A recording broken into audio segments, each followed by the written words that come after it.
உன்னோட கருவுக்கு உண்டானது திசை மாதிரி ஒரு 3 பேரோட குடியில நிக்குது.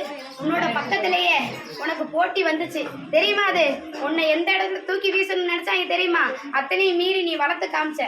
ஆனா வளர்த்த மாடு உனக்கே பந்துச்சு. புரியுதா இல்லையா? கொண்டு வந்து சேர்த்துறேன், நீ கவலைப்படாத. யார் இடத்துல போச்சோ என் இடத்துல தெய்வ சக்தி மட்டும் தான் நிற்கும். சரியா? மைய தீர்த்தா உன் இடத்துல வந்துதான் என் பிள்ளைய என் இடத்துக்கு நான் கொண்டு வரதுக்கு உண்டான வழியை கொடுக்குறேன்ப்பா. கொண்டு வந்து சேர்த்துருவேன், நீ கலங்காத. உனக்கு அவ பேர் கொடுத்துட்டு போயிருச்சு. சரியா? நீ வளர்த்ததுக்கு புரோஜனம் இல்லாம போயிருச்சு. நான் சீக்கிரம் கொண்டு வந்து சேர்த்துறேன், நீ கலங்காத. உன்னை பக்கத்துல கொஞ்சம் சூதானமா இருக்கணும். சரியா?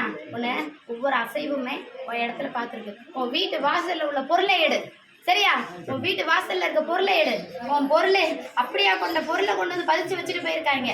அந்த பொருளை இன்னும் 18 நாள்ல நான் எடுத்து காமிச்சு என்னோட சுயரூபத்துல அந்த இடத்துல போய் எடுத்து காமிச்சு அந்த இடத்துல இருந்து நான் உன்னைய கொண்டு வந்து சேர்த்தி கொடுக்குறேன். அந்த குழந்தைய கொண்டு வந்து சேர்த்துறேன். சரியா?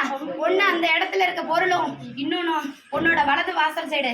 சரியா? ஒரு மரத்துக்கு அடியில அந்த பொருள் பதிக்கப்பட்டிருக்கு. சரியா இல்லையா? அந்த மரத்துக்கு அடியில நீ பார்த்தியா? ஒரு ஓனா ஒண்ணு சுத்தி வரும். அந்த ஓனான அடிச்சு தூக்கி வீசுற.